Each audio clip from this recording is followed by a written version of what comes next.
Boa noite a todos, pessoal.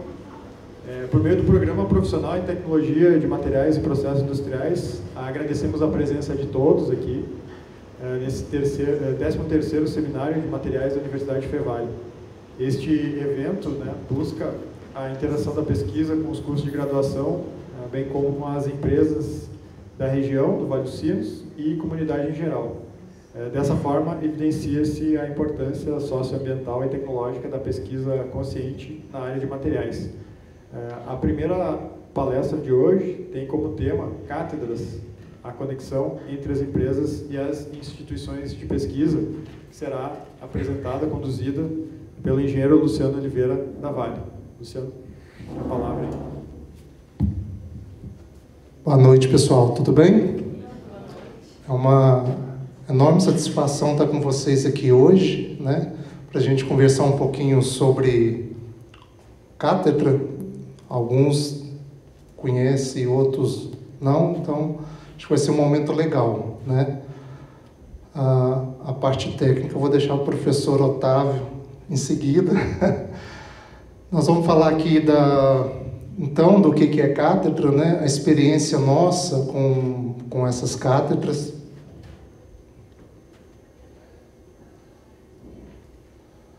Falando então que é uma cátedra, geralmente a gente vê que cátedra é uma equipe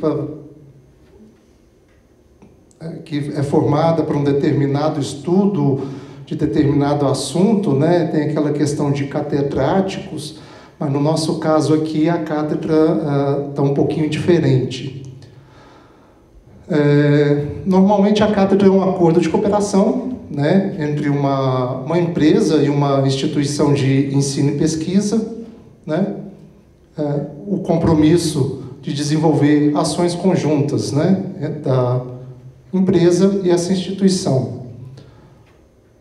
É algo de longo prazo, Pesquisa não é algo de 1, 2 dias, por isso que tem que deixar claro que é de longo prazo, que estimule a comunidade científica em temas pouco explorados, pouco aprofundados,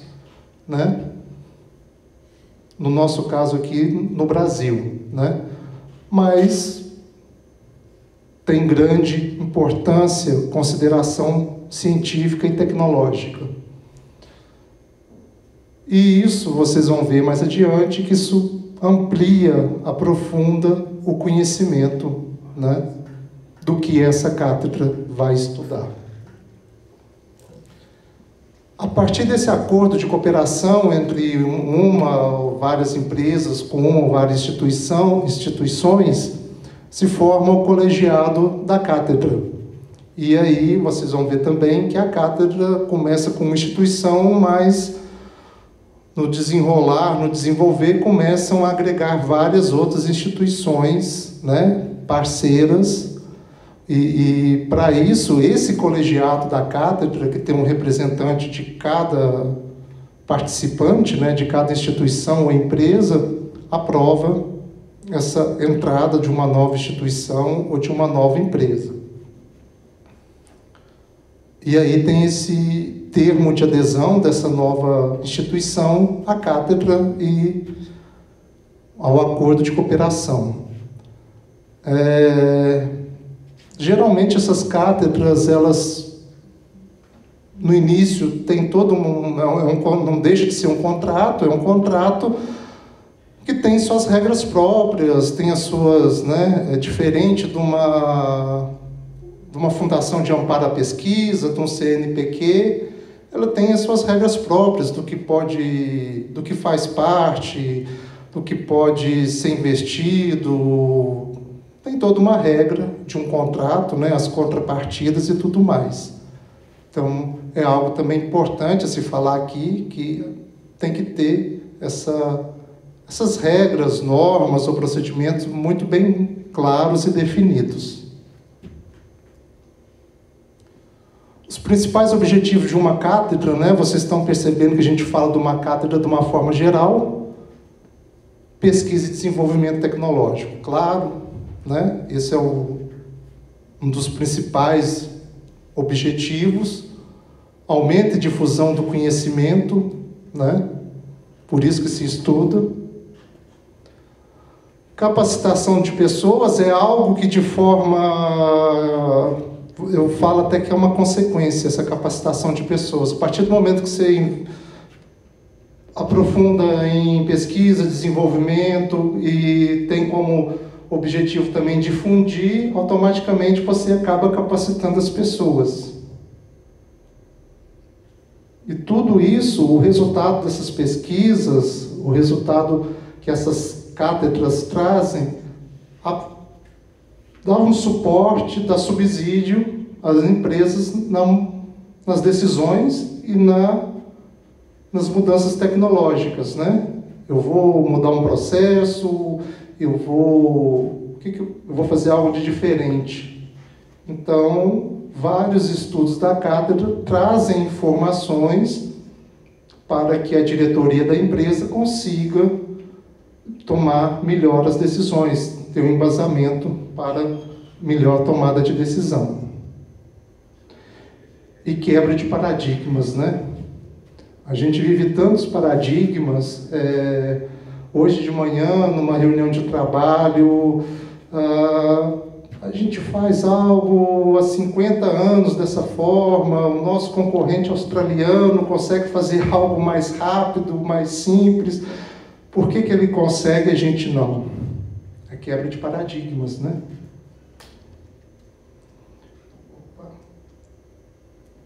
Então, essa quebra de paradigmas também eu vejo como uma consequência, mas é algo muito importante, né? E pesquisa, ela fala o que tem que falar, né? Se é bom, se é ruim, se é o que se esperava, se é o que não se esperava, ela vai falar. Então, a gente coloca esses 5 pontos como os principais objetivos de uma cátedra. E aí eu vou falar para vocês um pouquinho, no caso da Vale, né, as cátedras nas ferrovias. A gente adota isso já há um bom tempo.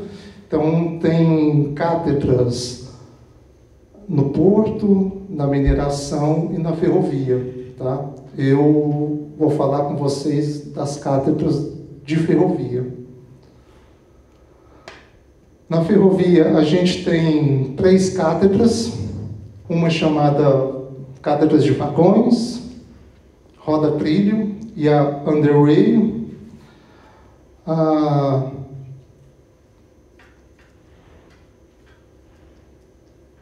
A cátedra de vagões, óbvio, estuda os vagões ferroviários, né? Então, a parte de componentes, de materiais, de dinâmica, de manutenção e tudo. A cátedra Underrail estuda a ferrovia como um todo, então, tudo que está abaixo do trilho, né? Dormentes, lastro, plataforma, taludes, pontes, túneis, a gente estuda isso na Underrail. Eu atualmente estou como líder técnico da cátedra Underrail. E a mais antiga que nós temos, para vocês terem uma ideia, foi iniciada em 2004, é a cátedra roda-trilho, né? Então, a primeira que surgiu foi a roda-trilho, em 2004. Em 2017, outubro de 2017, iniciou a cátedra Underrail. E 2018, final de 2018, a cátedra de vagões. Na verdade, a cátedra de vagões é um filhote da roda-trilho, né? Para os tribologistas, né, veja a importância de um contato de uma roda ferroviária com um trilho ferroviário. Nós temos uma cátedra que só trata desse assunto, da roda, do trilho e do contato da roda com o trilho, né? Então, para os tribologistas, está aí um campo muito grande de pesquisa.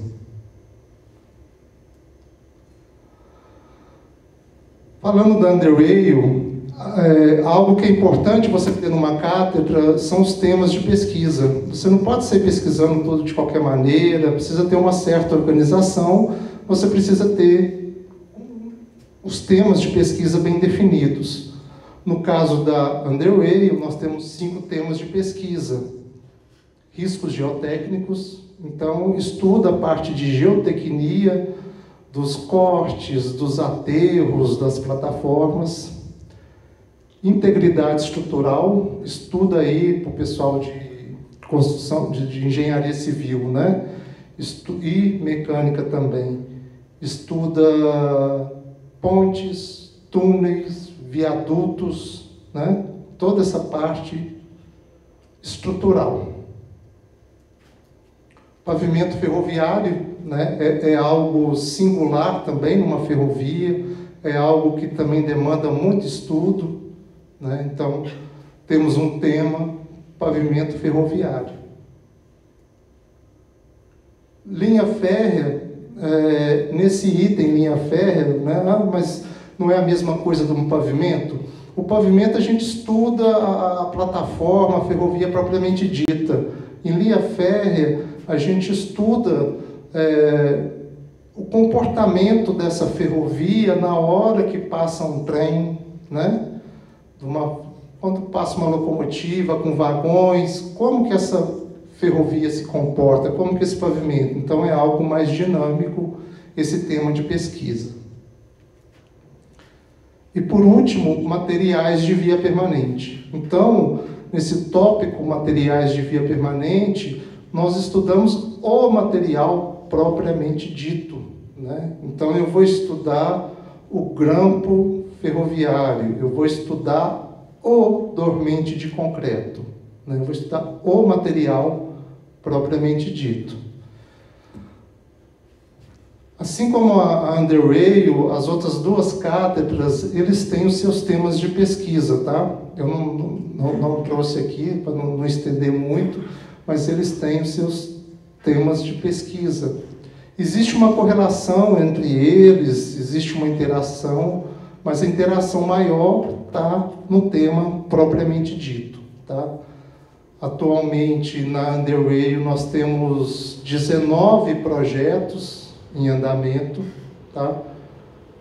Divididos aí nesses 5 temas. A maioria dos projetos estão em pavimento, linha férrea e materiais de via permanente.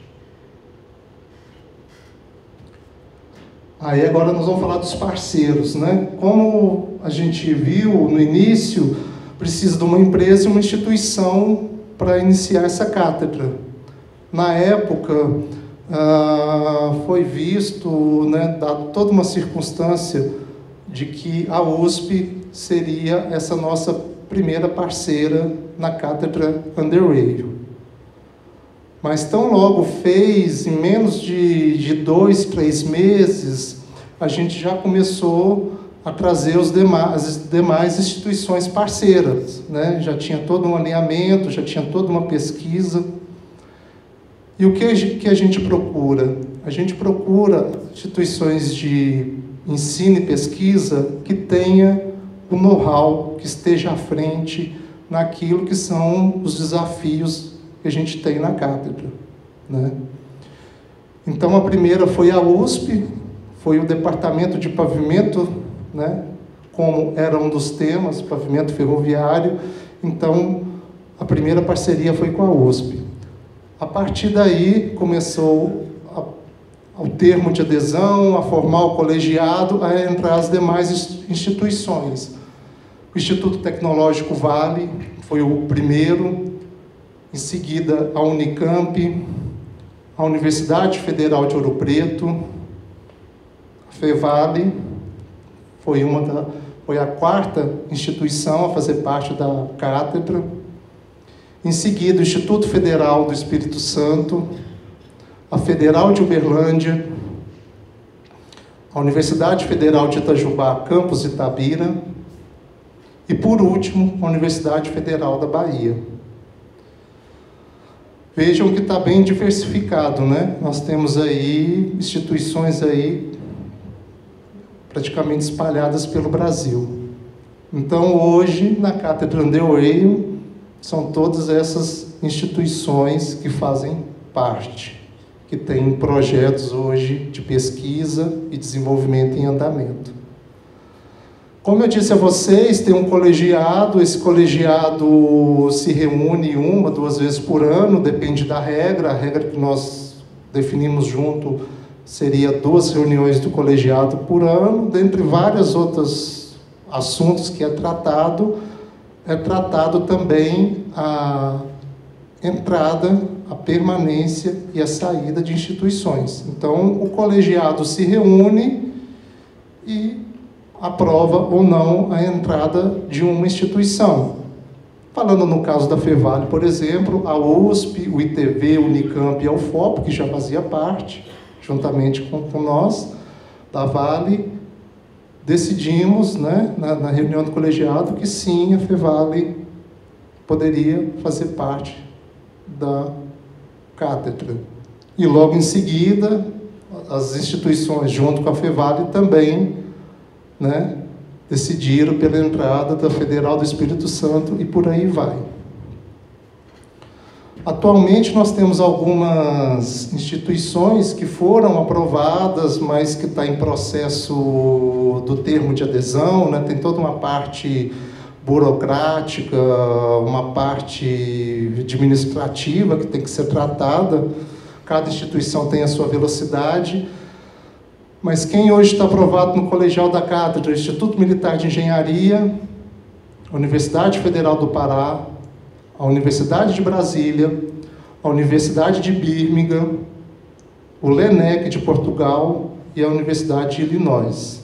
Então, hoje, essas 6 instituições foram aprovadas também e tem toda agora uma parte burocrática de assinatura do termo de adesão para poder juntar com as demais instituições.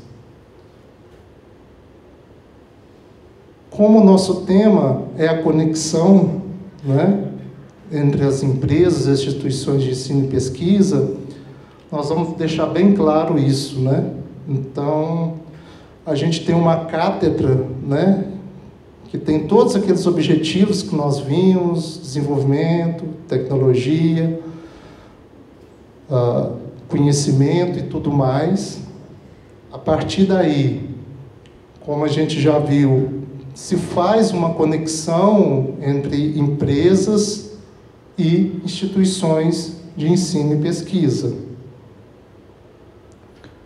Então, a cátedra faz essa conexão empresa-instituição. Se ela faz essa conexão, por consequência,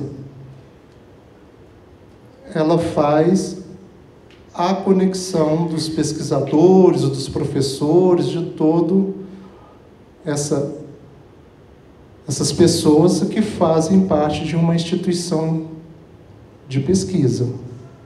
Logo, essas pessoas estão conectadas na cátedra, que está conectada à indústria, a empresas como um todo. Por outro lado, se eu tenho uma empresa, e a empresa também tem pessoas, esses profissionais que estão ligados à empresa também estão ligados à cátedra. Por consequência, tem toda essa conexão. Então, aqui está a grande questão desse momento nosso de hoje, né? Que eu acho que é o mais sensacional de uma cátedra. São todas essas conexões, né? Então, um profissional de pesquisa tem uma conexão via cátedra com um profissional da indústria, com uma indústria que tem, né? A gente vai para qualquer lado. Mas isso é graças a quê? A cátedra, ela faz toda essa conexão. E para simplificar o esquemático que eu não coloquei, mas vocês viram, né? Aqui está apenas uma instituição de de ensino e pesquisa, mas na verdade não é uma só. Na verdade são várias, são todas, com todos os seus pesquisadores, né? Então isso traz para a gente que essa grande conexão que tem uma cátedra, daí uma grande importância, daí a interação, né? E aí, o que isso é bom para as empresas, né? Pesquisa e desenvolvimento tecnológico de ponta, né? Eu lembro que 2017, eu escutei pela primeira vez o termo Digital Twins. Não sei quanto vocês têm familiaridade com esse termo, mas eu escutei isso em 2017, através da cátedra. Foi numa reunião de cátedra com instituições de ensino e pesquisa que eu tive contato pela primeira vez com Digital Twins. Por isso que traz para a empresa pesquisa e desenvolvimento tecnológico de ponta. Hoje, né, Digital Twins é o que está na moda, né? É o auge.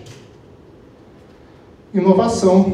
Se eu faço pesquisa, eu vou inovar, né? Então, as empresas vão ter essa inovação para agregar, para trazer para dentro, ou não, mas ela tem acesso, vai ter essa inovação que uma cátedra traz. Aumento e difusão do conhecimento na empresa, né? Eu até brinco, hoje a gente teve como é que a gente pode chamar? Cadê a Vanusca, mais o Fabrício? Um workshop, né, de noções básicas de polímero, né? Para a maioria do pessoal da ferrovia, é tudo plástico.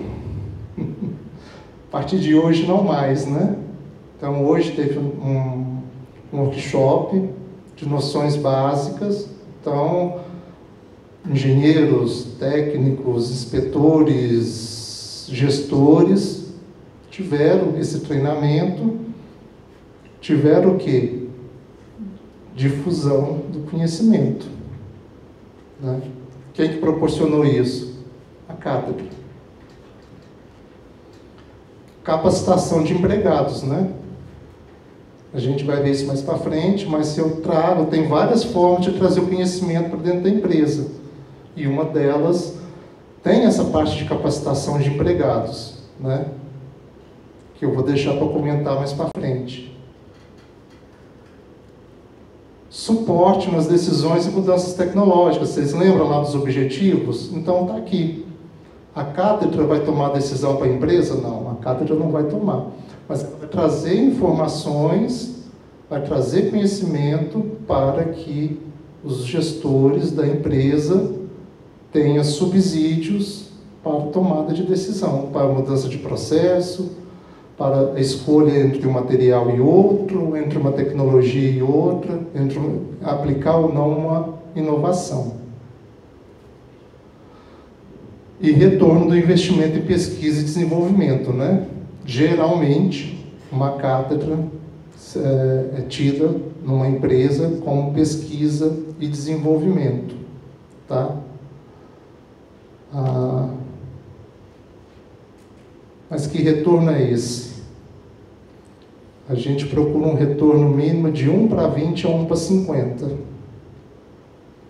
A cada R$1 investido numa cátedra, em termos de conhecimento, de tecnologia, de inovação, se espera-se, de uma forma geral, um retorno de 20 a 50 vezes. Então, é muito bom para uma empresa. Instituições de ensino e pesquisa, né? Pesquisa aplicada. Então, através de uma cátedra, você vai fazer uma pesquisa aplicada, você vai estudar algo, você vai pesquisar algo que é um problema, que é um desafio, que é algo que uma empresa precisa saber, né? Então, é uma pesquisa aplicada. Eu, particularmente, sou por essa linha, né? Entendo que as outras formas de pesquisa tendem a acontecer, mas quando ela é aplicada, eu acho que dá muito mais vontade. Também traz desenvolvimento tecnológico e inovação, né? Assim como traz para a empresa, uma pesquisa traz para as instituições de ensino e pesquisa. Aumenta a difusão do conhecimento na instituição, né? Assim como isso traz para a empresa, isso traz para a instituição, né? Alguns pesquisadores da Fevale que fazem parte da cátedra, no início não sabia nem o que era uma ferrovia, né? Não sabia se a locomotiva puxava o vagão, se o vagão puxava a locomotiva. Aumentaram o conhecimento, né? Também capacitação de pesquisadores, docentes, discentes, tem toda uma capacitação. E é algo interessante. A semana que vem a gente tem uma visita a campo, todos os pesquisadores tiveram que passar por um treinamento. Vários treinamentos, na verdade, né? Que nada mais é do que uma capacitação. Quem vai nessa visita teve que fazer um treinamento num regulamento de operações ferroviárias. Tem provinha, tem tudo. É uma forma de capacitar. Para não dizer que a capacitação está dentro da instituição, né? Ou seja, ela vai da instituição para a empresa, mas também ela vai da empresa para a instituição. Publicação técnica e científica. A gente sabe que as instituições são medidas por isso. Eu, particularmente, não concordo, mas não vamos discutir isso. Mas acaba gerando artigos, dissertações, teses, congressos, workshop e tudo mais, né? Aí, por falar nisso aqui, deixa eu fazer uma propaganda. Depois vocês procuram o pessoal. Em agosto do ano que vem, nós vamos ter lá no Rio de Janeiro o IHHA, tá? É um congresso das principais ferrovias do mundo. São as chamadas ferrovias heavy haul, são as ferrovias que transportam grandes volumes a grandes distâncias, tá? Então vai ter,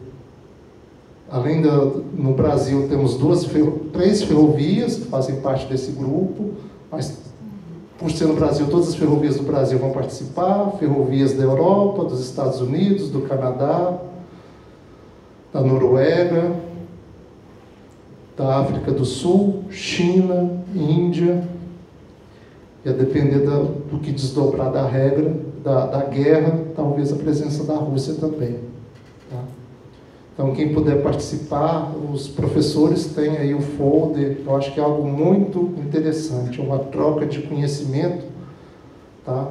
E um tema também muito interessante, que é a sustentabilidade, que envolve isso aí. Os resumos devem ser enviados agora até acho que dia 14 ou 15 de dezembro.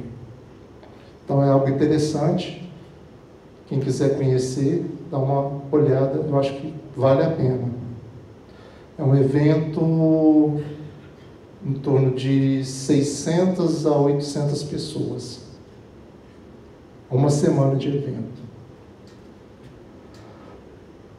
E outro ponto também, né, financiamento das pesquisas, né? Então, uma cátedra, através de uma cátedra, é uma forma de financiamento das pesquisas nas instituições.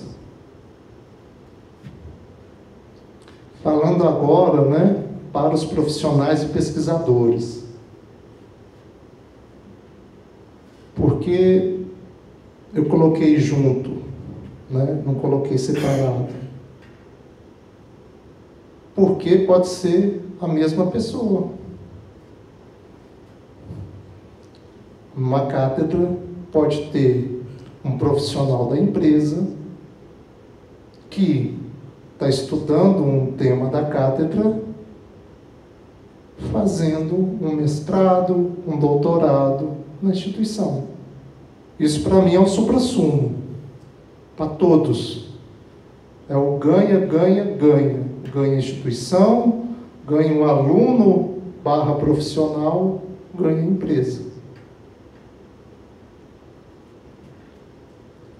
Então, essas pessoas vão ter acesso à pesquisa aplicada, tecnologia, inovação. Participação da vanguarda do conhecimento, né? Através de uma cátedra, você vai discutir com várias instituições, você vai ter que pesquisar, ver o que tem disso no mundo, o que tem no Brasil, o que tem na minha região, né?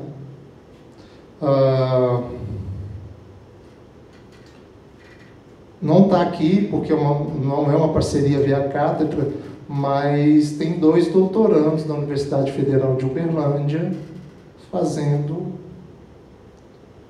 me ajudem aí, doutorado sanduíche, não sei como é que chama, fazendo na Universidade de Ottawa, no Canadá. Tem um da USP que está fazendo na França, né? Indo atrás do que é de vanguarda. Capacitação, né? Como eu já havia dito, tem toda uma parte de treinamento de empresas, tem toda uma parte de mestrado, doutorado, congresso, que a gente consegue absorver e ter essa capacitação. Publicação, né? Publicação de artigo, congresso, tudo mais, né? Então também ganha esse profissional, esse pesquisador. Bolsa de pesquisa, né?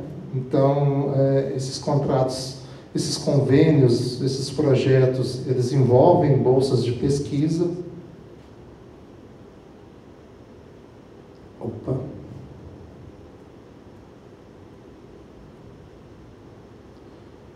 Networking. Alguns aqui sabem como é bom você ir numa instituição e numa outra instituição, trocar experiência, trocar ideias, discutir. Eu estou com uma dúvida na minha pesquisa.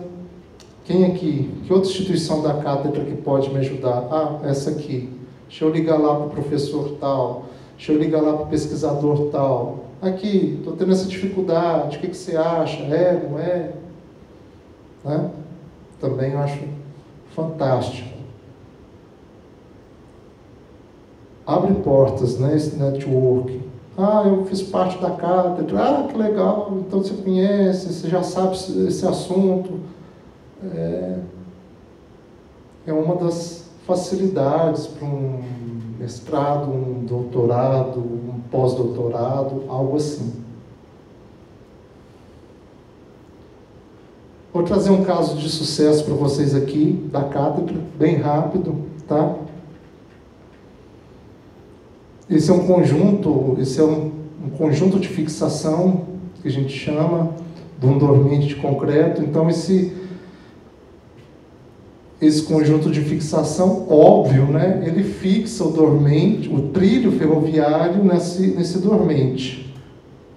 Então, isso já era adotado na ferrovia, lindo, maravilhoso, até que começou a dar problema.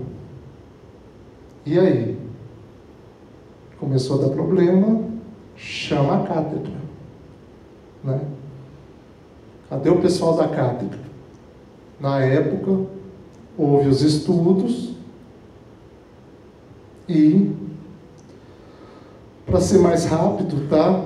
Foi estudado outros produtos, outros materiais que já existiam, eram produtos, né? Eram produtos comerciais, vamos chamar assim, né?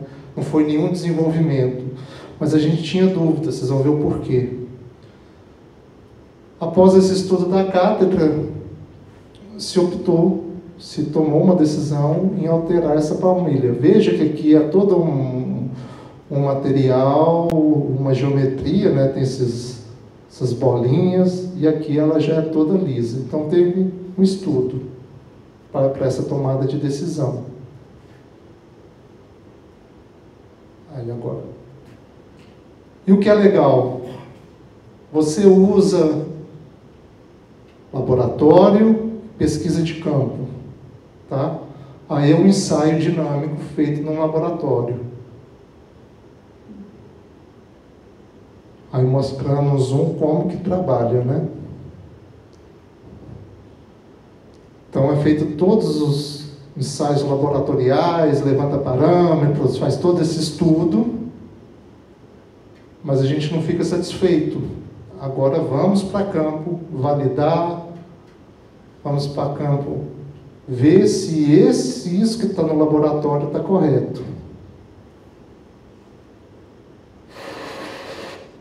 Tem toda uma instrumentação, strain gauges, células, tem tudo que vocês estão vendo na fiação, tudo medindo a passagem real de um trem, nos seus esforços e tudo, aquilo que os ensaios laboratoriais estavam tentando simular. Olha que legal. Então, a gente faz no laboratório, mas também vai a campo validar, calibrar, confirmar tudo aquilo que a gente estudou.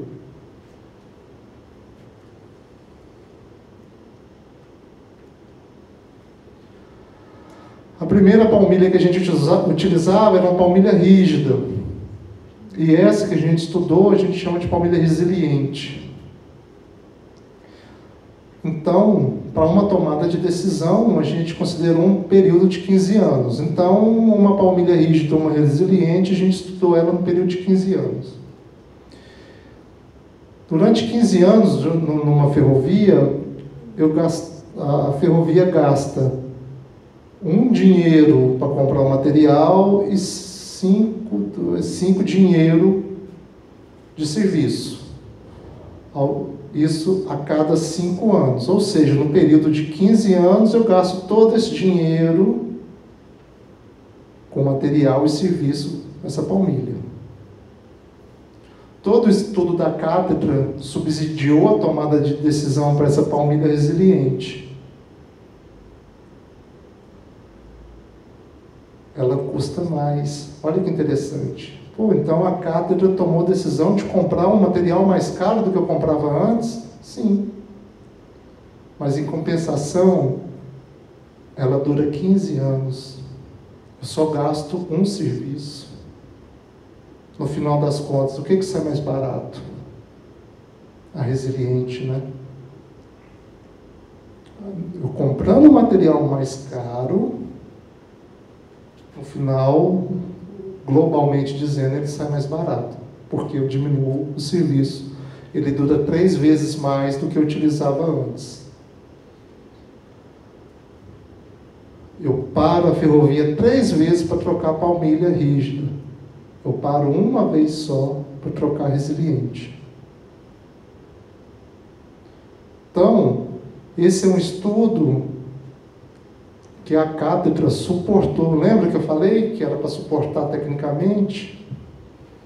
Inovação. Essa palmilha resiliente é uma palmilha para a ferrovia nova. Então, é um caso de sucesso, né? Da onde que tem, olha o retorno que a empresa teve, né? Com essa pesquisa. E aqui eu vou trazer para vocês bem rápido algumas das pesquisas que estão em andamento. Patologia em dormente concreto, nós estamos estudando. Recapacitação da plataforma com equipamentos de grande porte. É um método que a gente bota o equipamento de 700 metros na ferrovia, que ele faz todo um serviço de terraplenagem sem desmanchar a superestrutura da ferrovia. Ele é 30% mais produtivo do que o método convencional. Então a gente tem que estudar.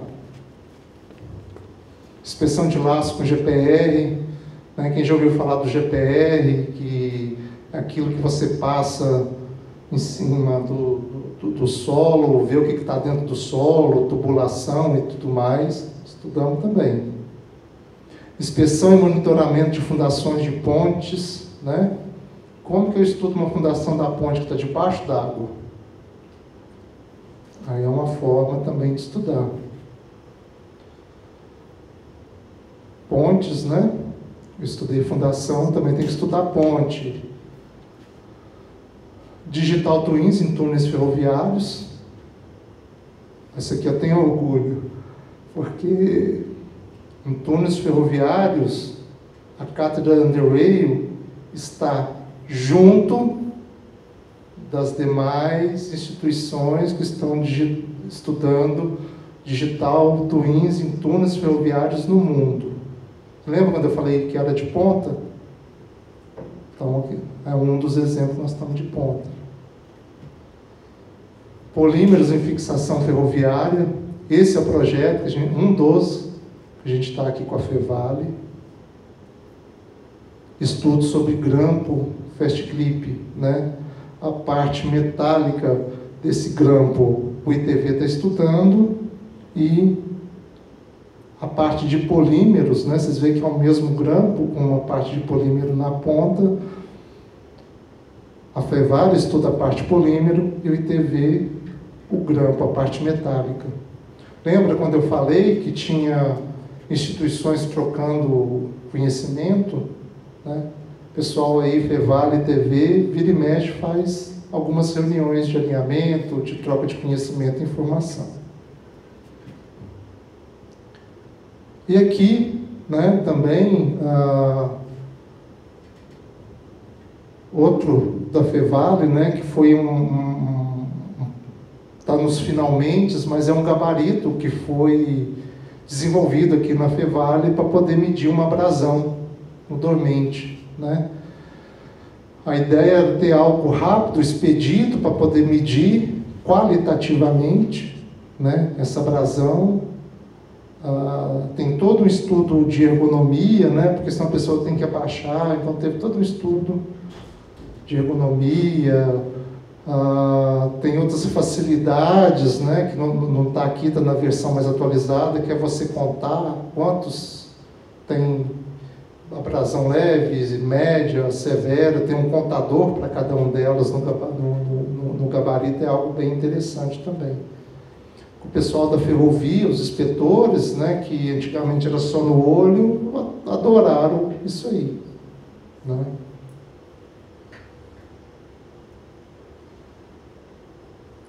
É isso aí, pessoal. Trazer um pouquinho para vocês essa conexão da cátedra, né? Quanto ela é boa para a empresa, para as instituições e para nós, né? Pesquisadores, estudantes, professores e profissionais. Muito obrigado.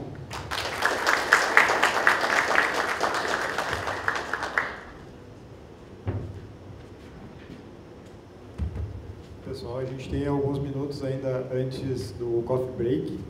Vamos deixar aberto para perguntas aí, quem quiser fazer qualquer pergunta aí para o Luciano.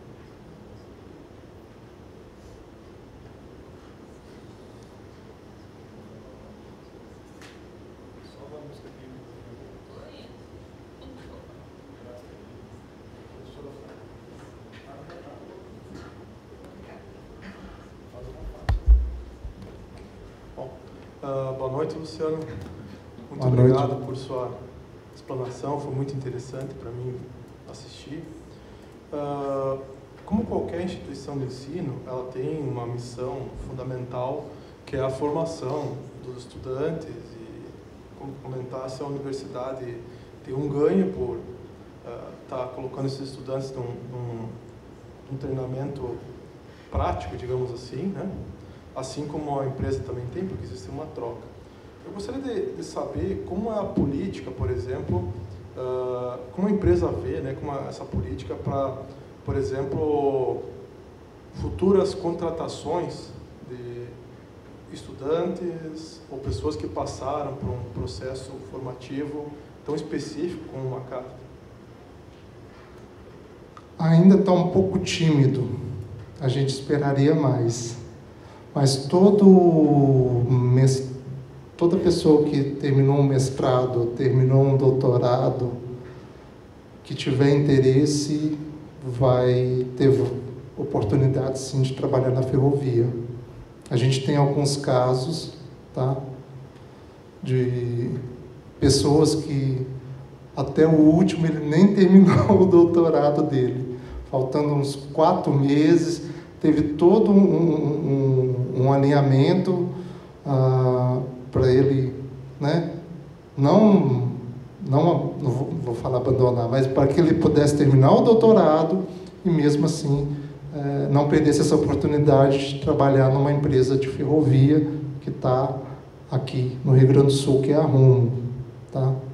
Então, o André, ele foi o último caso que teve a oportunidade e que ele se interessou.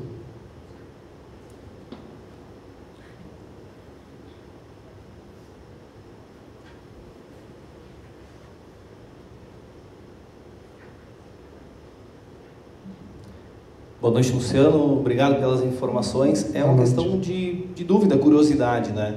Tu colocou que a primeira cátedra foi em 2004, isso? Na Vale, sim. Certo. E as outras, então, 17, 18.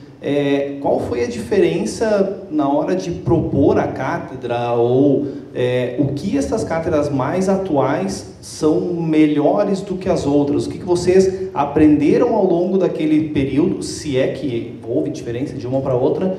Queria uma explicação tua sobre isso, né? Não sei se tu participou desde o início também, para poder ter essa informação mais precisa. Não participei desde o início não, mas eu busquei o histórico. Ferrovia, pessoal, no mundo, você tem os dois maiores custos, né? Na aviação, o maior custo é o querosene. Numa ferrovia, o maior custo variável é o óleo diesel ou a energia elétrica para mover as locomotivas. O maior custo fixo é o trilho. Então, a roda trilha ela começou antes porque é o ativo de maior custo, de maior valor numa ferrovia. Então, teve todo esse início, esse amadurecimento, né? Ela se estabilizou, a partir daí que a gente viu essa necessidade, estava latente de começar a Underrail. Mas antes de começar a Underrail, a gente tinha alguns convênios, mas eram projetos isolados, né? Então, ia lá uma instituição, fazia um estudo, terminava, não era algo que era difundido, que não passava pela empresa, não tinha com outras instituições. Então, se perdia, né? Algo que com as cátedras a gente consegue manter. Por isso que a primeira foi a roda trilho. Como eu disse, de vagões, estava dentro da roda trilho, chegou um momento que se separou e aí criou a Underrail, porque a gente já estava latente também esses outros desafios que a gente tem na ferrovia. Mais alguém? Aí só para complementar, acho que só não vai mais pessoal para a ferrovia porque os professores não deixam, tá? Eu termino o mestrado, não, vem cá, faz o doutorado, não vai lá para a ferrovia, não. Não, vão, o meu pode ir, Thiago, vai. Tô brincando. Ó, o Thiago ficou de mal lá comigo agora com essa história aí, Luciano. Ah, é? É lá, ó, a cara dele lá. Sorrindo aqui, ó. Alguém mais? Dúvidas? Perguntas?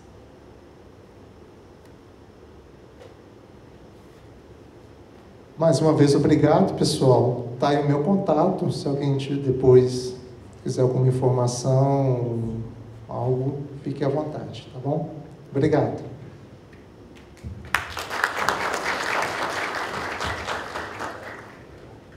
Obrigado, Luciano. Vamos passar para o coffee break, então, pessoal. Bom, pessoal, retornamos aqui do intervalo. Nesse segundo momento, nós teremos a palestra do professor Otávio Bianchi, da Escola de Engenharia da URGS. Professor Otávio.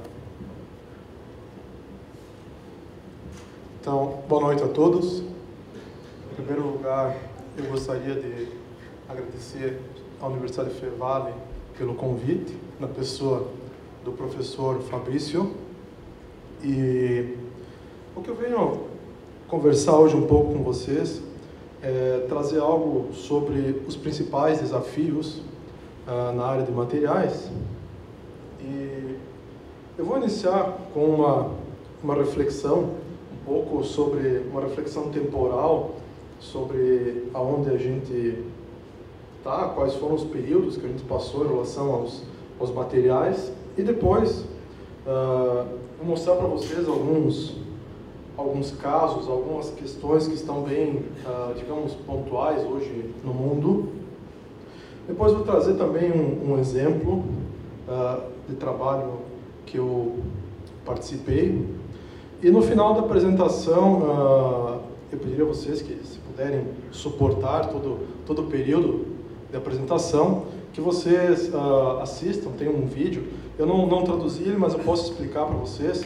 Quando eu recebi o convite do professor Fabrício, eu estava na Suécia, eu cheguei faz uma semana, e aí eu decidi gravar um vídeo, fazer uma pequena entrevista com um professor lá da universidade onde eu estava, que é a Universidade de Luleå, no norte da Suécia, e mais alguns alunos de doutorado, no qual eles explicam um pouco como é o trabalho deles de doutorado, e também o professor Patrick vai explicar um pouco como é o desenvolvimento, algumas questões bem pontuais, como ocorre, por exemplo, na Suécia.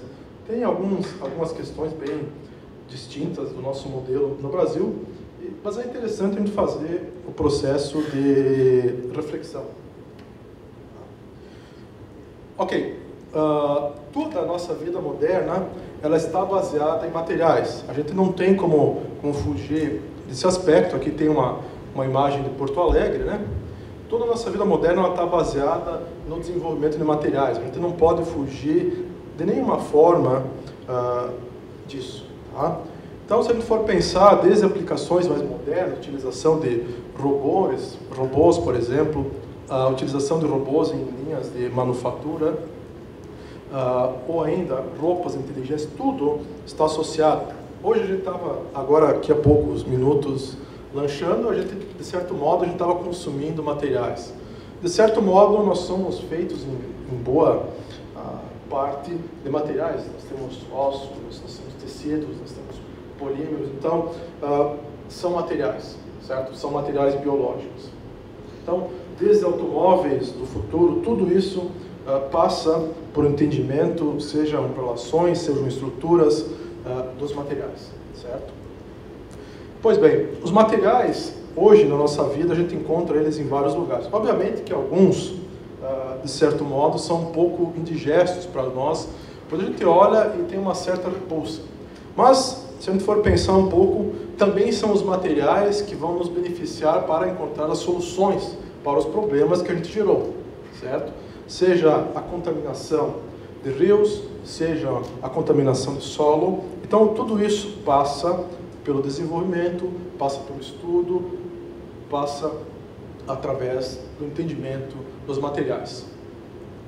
Bom, os materiais, eles estão presentes para nós desde a Idade da Pedra, certo? O ser humano, ele começou a evoluir o seu processo quando passou não somente de coletar, mas caçar animais e começou a consumir uma série muito maior de proteínas para o seu desenvolvimento. Ele necessitou desenvolver ferramentas específicas, desde para guardar seus alimentos ou ainda para cortes, certo? Ou para machados, martelos e ferramentas. Tudo isso passou por certas eras, ou seja, os materiais evoluíram à medida que o ser humano foi evoluindo junto. Isso é notório. Depois, nós passamos pela Idade do Bronze, onde as civilizações que possuíam maior desenvolvimento desses metais, elas floresceram, elas avançaram e elas tinham controle militar sobre as outras. Isso aconteceu, isso é história. Depois a gente passou para a Idade do Ferro, a mesma coisa aconteceu, certo? Isso a história nos mostra. Agora, se a gente for pensar de um outro modo, os materiais também contribuíram para a nossa mudança da nossa forma de trabalho. Anteriormente à Revolução Industrial, como é que eram as relações de trabalho entre os seres humanos, entre os homens e seus empregadores? Eram diferentes. Com o avanço da Revolução Industrial, as pessoas começaram a seguir rotinas, elas começaram a trabalhar em fábricas e assim por diante. O que a gente vê hoje é um produto da Revolução Industrial. Obviamente que não da mesma forma como iniciou a França e a Inglaterra, mas os materiais mudaram a nossa relação direta com o nosso trabalho, certo? De certo modo, se a gente for pensar, com o avanço desses bens de consumo, em virtude do avanço do tamanho da nossa população no planeta, isso também se torna bem inconveniente, porque a gente tem um aumento significativo dos bens de consumo, só que essas demandas que a gente vai tendo, elas carecem cada vez mais de energia, cada vez mais energia. A gente vive hoje, todo mundo aqui utiliza, por exemplo, um celular. Eu não vi ninguém aqui, eu vi várias pessoas utilizando o celular, conferindo suas redes sociais, etc. E, de alguma forma, elas demandam de energia. Pois bem, tudo isso tem um custo. Tem um custo associado ao desenvolvimento de novos materiais, tem um custo associado aos recursos naturais que nós vamos exaurindo. Tá? Então, vários exemplos que a gente tem ao longo da nossa vida, se a gente parar um pouco para pensar que antigamente, nas nossas casas antigas, elas não possuíam vidro. Se vocês visitarem as primeiras casas aqui que existiu da imigração dessa região, elas não tinham vidro. O vidro foi introduzido depois, já existia na Europa, mas ele foi introduzido depois aqui.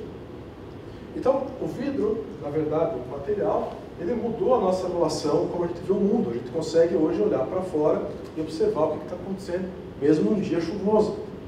Então, ele muda a nossa relação direta de como a gente vê o mundo. Ainda, a gente percebe que o aço mudou a forma com que a gente construiu a sociedade. Literalmente, é muito simples pensar isso, porque antigamente a gente não tinha prédios tão elevados, tão altos, a gente não tinha automóveis, nós andávamos de carroça, então não tinha uma disponibilidade tão grande de aço. Então, tudo isso mudou a nossa sociedade. Isso é inegável, certo? Você não pode negar esses aspectos. Pois bem, ainda os polímeros mudaram a nossa relação que a gente tem também com os materiais. Se a gente for pensar nos elastômeros, nas borrachas, a gente tem situações nas quais nenhum outro material é capaz de ter as propriedades específicas, como sofrer elevadas deformações e retornar ao seu estado inicial. Nenhum outro material consegue fazer isso. Tá? Ainda a gente tem algo que a gente utiliza hoje em dia. Como é que foi a melhoria em questões de segurança alimentar? Todo mundo vai no supermercado e observa que poderá comprar algo que está embalado, tem um certo prazo de validade, mas percebe, olha, isso está durando 3 meses, está durando 6 meses. Antigamente não se durava, não tinha essa durabilidade. Ou seja, os materiais estão influenciando na questão de como estamos consumindo os alimentos e melhorando, de certo modo, a nossa qualidade de vida, porque está reduzindo a insegurança alimentar. Isso é um fato. Tá? Depois, nós temos, nos dias atuais, uma outra era que fica bem clara para nós, se parar um pouco para pensar, que é a questão da idade dos compósitos e do silício. Eu coloquei não somente a idade do silício, e também dos compósitos, justamente porque os compósitos, a gente nota que após a Segunda Guerra Mundial tem um grande avanço de questões associadas ao desenvolvimento militar, certo? Desenvolvimento militares por grandes potências, e notoriamente as potências mundiais que estão mais avançadas nessas áreas principalmente em questões de manufatura, de compósitos, para a construção de grandes estruturas, elas estão mais avançadas também tecnologicamente, existe uma relação direta. De certo modo, também a gente observa uma relação direta em quem tem a tecnologia para desenvolvimento de microeletrônica, associada à idade do silício, também está mais desenvolvida. Então, existe um paralelo muito interessante nisso. Pois bem, aqui também a gente tem materiais, certo? Esse aqui é um prédio que todo mundo conhece, certo? A gente tem materiais envolvendo a construção dessa estrutura e também nós temos materiais, decisões que são tomadas a ponto disso. Mas a gente tenta entender muitas coisas, se a gente esperar, nós vamos passar um bom tempo e a gente vai ficar aqui como esse sujeito. Pois bem, quando a gente pensa em compreender os materiais, tá, a gente não pode pensar, aqui tem um diagrama de fase muito interessante, né, onde, se vocês observarem aqui, esse diagrama de fase está tratando da composição do material alfa e do material beta, ou A e B, mas aqui, por um acaso, tem essa figurinha. Ou ainda entender os materiais, não é como a gente pensar em termos de uma ligação química, onde a gente está tratando que é o James Bond. Tá? Então, isso entender os materiais é algo extremamente interessante e extremamente útil para nós, certo? Então, é muito útil, muito importante, porque permite para nós desenvolver aspectos relacionados à transformação de tudo aquilo que está ocorrendo no nosso redor. Essa é a importância vital. Pois bem, se a gente pensar de forma bem simples, a gente pode entender que o avanço de uma civilização ela é reflexo simplesmente de qual a idade que os materiais estão avançados nela. Dá para a gente pensar aqui de uma forma bem simples. A gente tem um computador bem antigo, e aqui a gente tem um homem antigo. E aqui a gente tem um homem moderno, né, que ele faz múltiplas tarefas. O pessoal senta, pega o celular, daqui a pouco já está falando, está usando outro celular, está fazendo 200 tarefas ao mesmo tempo. Na verdade, muitos de nós fazemos isso. Se a gente comparar o homem antigo e a máquina antiga, cada um fazia uma tarefa limitada. Hoje a gente acaba fazendo múltiplas coisas, o cara dirige, fala no telefone, faz muitas coisas ao mesmo tempo. E a gente foi inserido nesse contexto, muitas vezes, com uma baixa percepção. Mas essa é a nossa realidade, do mundo moderno. Pois bem, aí vou ilustrar para vocês alguns desafios. Isso foi a BBC que publicou, se não me engano, isso foi lá em 2014. Quais seriam os grandes desafios, para a gente começar a entender um pouco em termos dos materiais. Um dos primeiros desafios que a gente tem que tentar vencer é a questão das viagens, ou seja, se eu faço um voo, por exemplo, de Porto Alegre até a Europa, eu vou levar, sei lá, 14 horas, por aí. Se for de São Paulo, vou levar um pouco menos. Mas, enfim, nós temos uma grande distância para vencer e o avião vai ficar lá próximo aos seus 800, 900 km por hora. Mas eu não tenho condições de fazer essa viagem num espaço menor de tempo. Ou seja, eu tenho uma barreira intrínseca, que é desenvolver materiais que sejam capazes de suportar as cargas envolvidas em viagens de alta velocidade. Isso é um desafio muito importante. Depois, se a gente for pensar, como é que eu vou garantir que todos os alimentos que são produzidos tenham uma viabilidade de seu consumo, de forma a não perder suas propriedades, e nós podemos aproveitar essas propriedades. Então eu preciso desenvolver materiais. Depois eu posso pensar em termos de paralisia, como é que eu vou melhorar a qualidade de vida das pessoas. Eu tenho que utilizar materiais, eu tenho que utilizar ligas metálicas, eu tenho que utilizar compósitos. Então eu preciso, de certo modo, desenvolver materiais. A água, todos nós sabemos que a água ela é finita, mas nós precisamos, além de tudo, ter capacidade de recuperar aquilo que nós estragamos, que nós deterioramos pelo mau uso ou pela falta de coerência desse uso. Então, é um bem infinito e nós dependemos notoriamente da água, seja para viver aqui ou seja para viver em Marte. Nós precisamos da água. Depois, questões associadas à demência. Com o passar dos anos, as pessoas vão desenvolvendo doenças degenerativas, certo? Nós temos vários exemplos, como o mal de Alzheimer, por exemplo. Então, como é que eu vou utilizar materiais para auxiliar? Então, ao desenvolver drogas específicas, eu preciso de todo o conhecimento para gerar estruturas químicas e gerar, por exemplo, fármacos que sejam mais solúveis, que sejam mais absorvíveis. Então, eu preciso do conhecimento em materiais. E, por último, né, os antibióticos. Isso é um problema muito grave. Tá? Cada dia que passa, temos mais e mais e mais micro-organismos cada vez mais resistentes, a ponto que precisamos desenvolver novas abordagens para esses antibióticos. Tá? Ok, então precisamos, de certo modo, desenvolver ciência dos materiais. Pois bem, eu vou trazer alguns dados para a gente começar a traçar um panorama do que é o que a gente faz de investimento em relação à ciência, de como é que a gente está no planeta em relação a essa área de materiais. Então, tem um relatório aqui que é publicado, isso anualmente, esse foi o último em 2021, um relatório da Unesco, onde ela vai tratar como último tema, é uma corrida contra o tempo, para o desenvolvimento inteligente. Tá? E, de fato, o que o mundo está mostrando é que nós temos uma transição verde e digital. Não sou eu que estou falando isso, mas é o que o mundo está apontando.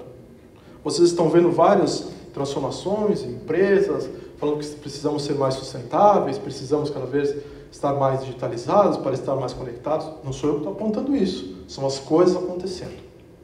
Tá? Então, isso são fatos acontecendo. Então, aqui é mostrado o percentual do PIB que é aplicado em pesquisa.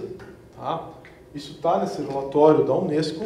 Então, ele está dividido aqui entre América Latina, Estados Unidos, América do Norte, Europa, Ásia. Tá? Então, aqui a gente está com o Brasil. O Brasil, isso são dados entre 2014 e 2018. Tá? O Brasil, então, ele investiu em 2018 1,26% de seu PIB em pesquisa e desenvolvimento. Tá? Então, não adianta a gente querer comparar, pessoal. Comparar, por exemplo, a América Latina. A América Latina tem países que são muito pobres. A gente tem que entender aonde que a gente quer ir. A gente quer uma civilização que é um país mais desenvolvido, melhor. A gente tem que olhar para os países onde esse desenvolvimento está ocorrendo. Esse é o primeiro passo. Então, por exemplo, os Estados Unidos investiu 2,84% do seu PIB em pesquisa e desenvolvimento, percentuais. Tá? Se a gente for comparar a média europeia, ela está mais ou menos 2,02%. Se a gente comparar, por exemplo, países que são expoentes em desenvolvimento de pesquisa e tecnologia, como a Alemanha, está da ordem de 13,09%. Ou seja, nós estamos abaixo.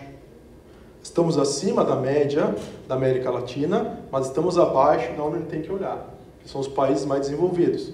Se você compara, por exemplo, países asiáticos, como a China aqui, a China já investe da mesma ordem em pesquisa e desenvolvimento de países europeus. PIB, só que o PIB percentual, certo? Ainda, se a gente for pensar em termos de... Isso é muito importante a gente entender por que a gente está aqui, tá? Tratando desse assunto numa universidade, é que o Brasil, ainda comparado a outros países, a gente tem um número muito pequeno de pesquisadores por milhão de habitantes. Tá? Então, pesquisadores, por exemplo, com doutorado, vamos supor assim, traçar essa baliza, a gente está na ordem aqui, ó, de 800. Então, a gente tem mais ou menos 800, próximo a 900 pesquisadores, doutores, por milhão de habitantes. Se a gente vai olhar para outros países, vamos lá, Reino Unido, Estados Unidos, a gente mais que dobra esse número, quadruplica. Ou seja, há algo estranho nisso. Então, por estarmos aqui, numa universidade, precisamos refletir sobre esse número. Temos um número ainda a vencer de uma forma bem significativa. Ó. Estamos abaixo da Argentina, por exemplo. Ou seja, precisamos ter mais pesquisadores e melhores condições por milhão de habitantes para olharmos para onde? para onde está indo o desenvolvimento, certo? Mas nós tivemos bons resultados, todos aqui acompanharam, viram o processo que a gente teve em relação à pandemia, né? Aqui tem um respirador, certo? E aí vocês viram ao longo da pandemia uma série de ações envolvendo universidades, que foi, de certo modo, muito bonito, que somente são notícias, né? De universidades que criaram respiradores. Eu peguei algumas para comentar para vocês, mas tinha o Senai, tinha universidades que fizeram, teve aqui no Rio Grande do Sul várias iniciativas, certo? Que criaram respiradores, equipamentos para dar suporte à vida, certo? Ou seja, algo ficou muito claro para nós, que em condições onde nós temos um setor produtivo forte e uma universidade já relativamente madura, nós conseguimos dar resposta. A ciência, as universidades, conseguiu dar resposta. Ou seja, ela produziu equipamentos num tempo muito curto, ao ponto que isso demonstrou que nós poderíamos não depender somente de termos aquela situação horrível de pessoas precisando respirar e etc., mas conseguimos desenvolver equipamentos num curto espaço de tempo. O que demonstra para nós que se tivermos a direção correta, que se tivermos o investimento correto, nós temos condições de dar a resposta. As universidades, as pessoas têm condição de dar essa resposta. Isso ficou evidente aqui na pandemia. Só para a gente tentar entender um pouco, tá? Isso vamos tratar um pouco de números em relação às publicações científicas. Tá? Então, em termos de publicações científicas somente, eu só separei a área de materiais, porque isso seria o tema mais apropriado para tratar disso. Somente em percentuais de produção científica na área de materiais, que era o nosso tópico aqui, o Brasil ele responde da ordem de 1,8%, ou seja, é nada. Tá? Comparado, por exemplo, à China, 38% de todas as publicações de materiais são de autores chineses. Ou seja, além da China ter um percentual muito grande de publicações, eles têm um volume de investimento muito grande, ou seja, existe uma correlação direta em produção científica, desenvolvimento industrial e investimento. Tá? Ou seja, basicamente tudo isso acaba acontecendo simultaneamente. Eu tenho mais pessoas envolvidas com o desenvolvimento das universidades, eu tenho mais recursos, enfim, eu tenho ações de gerações de novas empresas, ações do governo, enfim, isso responde notoriamente de forma proporcional. Tá? Quando a gente olha um panorama de desenvolvimento do Brasil, aqui tem uma publicação bem interessante, que esse documento foi gerado aqui anteriormente à eleição, eu não estava aqui, mas eu acessei ele, que foi gerado pela Academia Brasileira de Ciências. Isso foi entregue para todos os candidatos à presidência da República. Quais seriam as diretrizes que a Academia Brasileira de Ciência gostaria de ver para os candidatos a presidente? Tá? Se a gente olhar aqui nesse panorama, a letra está um pouco pequena, mas aqui demarca todos os avanços que a gente teve no Brasil em grandes investimentos, desde a criação do Butantan, depois a criação da Associação Brasileira, Academia Brasileira de Ciência, a criação do CNPq e da CAPES, que são as nossas principais agências de fomento. Todas as eras, todos os anos, nós temos um pequeno avanço. E a gente chega aqui num ponto, tanto de leis também, de incentivo à ciência e tecnologia. Então, todos os anos nós tivemos um certo avanço. E, por cargas d'água, a gente chega aqui a um ponto, tem um corte, um certo período de tempo que tem um lapso temporal. Ou seja, algo está errado. Pessoal, para vocês terem ideia, para isso tudo funcionar, para essa engrenagem funcionar, para que as pessoas consigam se desenvolver, para que o país tenha riquezas, para que as pessoas tenham boa vida, isso tem que ser algo contínuo. Esse investimento em ciência e tecnologia, ele tem que ser contínuo, ele não pode parar. Porque hoje eu levantei mal e eu decidi que ele ia parar. Não pode ser assim. Isso tem que ser algo que a gente tem que dissociar Senão as coisas não acontecem. Senão as empresas da nossa região, elas vão ficar por trás. Entende? Isso é muito importante. Isso não pode ter viés político algum. Isso tem que ser algo de Estado. Tem que ser a direção que a gente quer para o país. Tá? Então, mais ou menos, a gente tem, aqui está próximo a 900, e países desenvolvidos lá de 4 mil por 1 milhão. Ou seja, nós temos muito ainda a caminhar. Tá?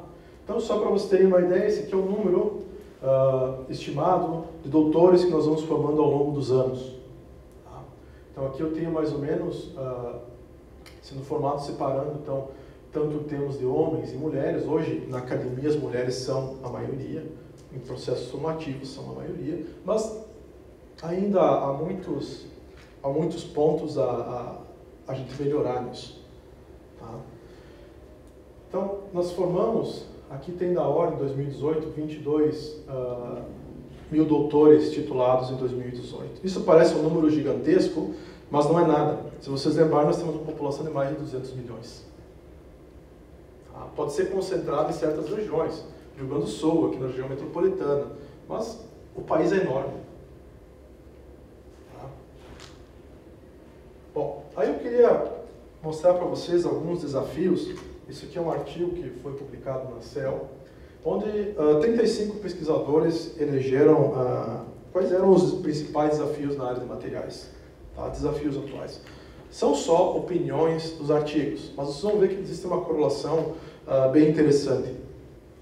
Então, o primeiro desafio, ele tratava da gente desenvolver estruturas utilizando microfluídica, na qual a engenharia de tecidos, ou a bioengenharia, ela poderia, então, devido à heterogeneidade das células, né, por isso que a gente tem tanta dificuldade em replicar organismos vivos e construir órgãos artificiais, senão isso seria muito fácil. A gente teria um problema no coração, eu ligaria lá, encomendaria um coração novo e seria tudo resolvido. Mas não é assim que funciona, certo? Com qualquer órgão. Então eu tenho um problema de heterogeneidade do crescimento celular. Como é que eu posso controlar o crescimento celular dessas células endoteliais? Ou seja, como é que eu consigo controlar para onde os vasos sanguíneos vão? Resumindo o assunto. E para onde eu consigo controlar, para onde que as células vão crescer. Então esse é um desafio muito grande, que a gente não conseguiu vencer ainda. Um outro desafio é como é que eu posso fazer uma detecção de moléculas utilizando, por exemplo, são nanoporos, certo? São nanoporos onde vai passar somente aqui, isso é um poro artificial, onde eu vou imitar o mesmo sistema que a gente tem numa parede celular, onde eu vou passar somente uma molécula específica e vou conseguir detectar ela. Tá? Então, esses nanoporos poderiam, por exemplo, tratar de sistemas de forma tão específica e altamente sensível, né, que isso pode ser aplicado. Todo mundo viu o problema da pandemia. No início da pandemia, nós não sabíamos nem como detectar o vírus. Ainda bem que pesquisadores desenvolveram métodos e foram avançando nisso. Tanto que aqui a Fevale foi referência no estado, na detecção, diagnóstico. Então, isso iria revolucionar, porque eu conseguiria ter seletividade a pequenas moléculas, então conseguiria detectar doenças, por exemplo. Tá? Outra coisa, outro desafio, aqui muito interessante para o Brasil, só o Brasil tem que aprender a se posicionar, que é a utilização, por exemplo, de materiais derivados de biomassa. O tão conhecido conceito de biorefinaria, onde eu vou utilizar, por exemplo, derivados de plantas e materiais lignocelulósicos para obter novos materiais, por exemplo, sejam ácidos, sejam materiais para produzir novos polímeros biodegradáveis ou não, mas eu preciso ter isso, isso é uma fonte de insumo extremamente importante. Ainda, a gente está entrando numa geração onde a gente escuta falar sobre carros elétricos, certo? Mas hoje a gente usa um celular. Tá, mas e aí depois que eu uso, o que acontece com isso? Eu já vou criar um modelo problemático, por exemplo, como criar baterias que não são reaproveitáveis ou recicláveis? Só por causa do custo? Isso vai gerar um problema depois. Então, hoje já existe, por exemplo, a gente pode produzir uma bateria verde, utilizar derivados lignocelulósicos, certo? Impregnar aqui aqui está um exemplo de um coco, produzir um carvão, e aí depois impregnar com enxofre para fazer parte do eletrodo, e aí eu consigo melhorar o meu processo de recuperação dessa bateria. Tá? Bom, isso é muito importante a gente entender, porque aqui está traçado a lei de Moore, certo? A lei de Moore, que é conhecida lá dos nossos materiais microeletrônicos, né? A lei de Moore, ela tratava, não sei se vocês estão familiarizados com ela, mas ela tratava em relação à frequência que os computadores iriam avançar e a capacidade de processamento. Hoje a gente passou dessa lei de Moore, certo?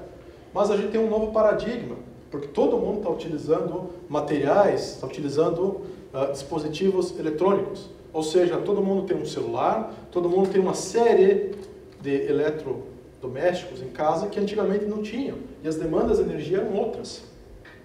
Então, ou seja, esses novos equipamentos vão demandar pelo menos 50% a mais energia. Ou seja, os materiais terão que avançar muito e muito e muito mais. Tá?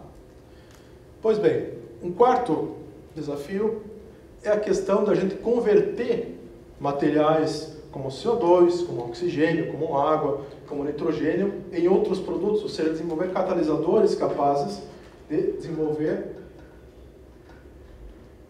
combustíveis a partir, por exemplo, do CO2. Esse é um grande desafio que nós temos. Então, eu posso, a partir de moléculas na atmosfera presente, converter esses materiais em outros materiais que eu possa utilizar, em outras substâncias. Isso é um desafio. Um desafio de materiais, principalmente em desenvolver os catalisadores, materiais porosos, que tenham essa capacidade e eficiência em converter esses gases. Tá? Todos esses desafios, eles estão, de certa forma, associados aos 17 Objetivos de Desenvolvimento Sustentáveis, sejam eles a erradicação da pobreza, porque ao desenvolver uma sociedade baseada em materiais, com avanço, nós vamos, de forma direta, criar melhores condições de vida para as pessoas, nós vamos ainda ter disponibilidade e segurança alimentar, isso é notório, certo? Então os materiais, os alimentos vão durar muito mais tempo. Nós teremos uma sociedade, de certo modo, com saúde e bem-estar muito maior. De certo modo, a educação, o avanço que nós precisamos ter, vai estar ligado, porque não há como desenvolver novos materiais sem que desenvolvam nas universidades, sem que as empresas se envolvam. Isso não vai ocorrer. Isso precisa ocorrer de forma simultânea. Tá? Então, só para vocês entenderem, tudo isso passa por essa relação. E como é que estão hoje os países mais desenvolvidos do mundo? Para onde que eles estão olhando? Tá? Então, somente para vocês terem uma ideia, existe esse instituto aqui chamado EWISE, na Suécia, ele é um instituto novo. Ele investiu, isso é um investimento privado de uma família, ele investiu 270 milhões de euros, isso para desenvolvimento de tecnologias sustentáveis. É um instituto dedicado somente ao desenvolvimento de tecnologias sustentáveis. Tem aqui um link que mostra um vídeo da apresentação desse instituto. Então, ele é dedicado somente a desenvolver tecnologias sustentáveis, seja em área de bateria, seja em área de reciclagem de materiais. O foco desse instituto é esse. Tá? Esse é um exemplo. Depois, um dos desafios que se tem, por exemplo, produzir baterias que sejam recicláveis, baseadas, por exemplo, em ligninas, é um desafio que a gente tem. Materiais absorventes para capturas de CO2, ou seja, como é que eu converto o CO2 em outros materiais, ou combustíveis. Tá? Ainda, como é que eu faço o armazenamento adequado de hidrogênio? Hidrogênio eu posso armazenar de várias formas, ou armazenar em hidretos, ou fazer por absorção, ou liquefação, ou compressão, enfim. Como é que eu vou utilizar o hidrogênio, já que hidrogênio é um combustível que não polui, diferente de outros hidrocarbonetos, diferente da gasolina, diferente do etanol. Tá? O etanol ainda tem um balanço positivo em relação ao consumo, porque a gente planta a cana, então existe um balanço de massa favorável. Tá? Ou ainda, como é que eu vou, a partir dos compósitos que eu gerei, seja lá para a minha indústria aeroespacial, seja para a minha indústria de aviões, seja para os meus automóveis, que vão ser muito mais leves, como é que eu vou recuperar as fibras de carbono desses compósitos? Então, eu preciso desenvolver processos não somente de recuperação, mas de reutilização desses materiais e inserção na cadeia. Para as coisas poderem dar certo, é preciso que trabalharemos, temos ações em cadeia. Não dá para eu gerar uma ideia e aí essa ideia fica desconectada com o tempo. Ninguém usa. Ela pode demorar muitos anos para que tenha uma demanda necessária. Então, isso é um problema. Tá? Bom, aqui um caso somente que eu vou mostrar para vocês, só para vocês entenderem o que é que eu participei, que é a questão do investimento contínuo. Esse aqui é um projeto onde a gente iniciou um projeto na universidade, inicialmente em Caxias do Sul, onde eu era professor antes, e a gente iniciou com um processo, montou uma pequena planta de polimerização de poliuretano termoplástico. O primeiro investimento foi feito pelo Estado, depois isso avançou para um processo não reembolsável, e aí gerou tanto a empresa quanto o governo. Então, eles geraram um investimento e começou a se construir uma planta de polimerização baseada no que se tinha no laboratório, em escala industrial. Tá? Então, o poliuretano que vocês utilizam em capinhas de celular, e tanto aqui, muito utilizado na indústria calçadista. Então, o desafio era dominar essa tecnologia para produzir esse polímero. Aqui tem um vídeo, vamos ver se ele não vai passar. Tá? Mas é um vídeo só mostrando a máquina num tamanho, como essa aqui, só que num tamanho bem industrial. Tá? Então, o desafio é como é que eu poderia produzir algo em escala de laboratório e depois fazer algo em termos de escala industrial. Tá? Por favor. Não, esse de baixo. Aqui. Isso. Então, aqui tinha um equipamento que foi construído, depois baseado nesse aqui. Isso levou 4 anos, o projeto. Então, todo o projeto foi feito, meus alunos construíram isso. Depois, em 2018, teve mais um aporte, então, do FINEP, em relação à construção de superfícies antivirais. Depois, em 2019, um outro aporte da FAPERGS, certo? Depois, agora um outro aporte do FINEP e assim sucessivamente. Ou seja, para que tudo ocorra, mais ou menos, porque isso não é muito fácil, precisam de sequências, precisam de aportes, precisam de investimentos contínuos, senão isso não vai acontecer. Hoje, em 2021, essa empresa então, foi criada uma startup, ela foi considerada uma das mais inovadoras do estado, aqui no Rio Grande do Sul, e hoje possui uma capacidade de produção de 100 toneladas, mais ou menos, por mês. Como é que então era um desafio passado, uma escala tão pequena? Já era um problema passado uma escala tão pequena, produção de 1 kg por hora, mais ou menos, para toneladas. Então isso já era difícil fazer 1 kg por hora, porque tem uma complexidade, mas enfim, foi superado. E aqui é um vídeo do professor Patrick para os alunos. At Luleå University of Technology. I've been a professor here for around 3 years. And prior to that, I used to work onde ele vai in a research institute explicar como é que mais ou menos funciona devoted to polymer composite materials. And clearly, my vision or my impression of the how we work with industry is largely influenced by that. I have been working at this research institute, so it does not necessarily mean that it's a representative for all university, but at least I will try to Hoje, o professor Patrick ele desenvolve então, materiais para a indústria aeroespacial. Então, todos esses projetos que ele trabalhou em todo o desenvolvimento da parte do Gripen, que ao ver que o Brasil comprou da Suécia. To largest extent work with applied research, and that means that by nature this is large extent done in collaboration with industries. The collaboration can be at several levels, either by jointly identifying research areas, or by having actual co-funding directly from industries, or by co-funding in research programs that are partially state-funded and partially co-investimentos tanto do setor privado quanto do público. Whereas the research programs that are funded directly by industry are pretty straightforward to understand, that together within industry there is formulation of a research project that addresses a very specific need. They happen but it's not as common as the most common way to work with industries through collaborative research in projects that are co-funded by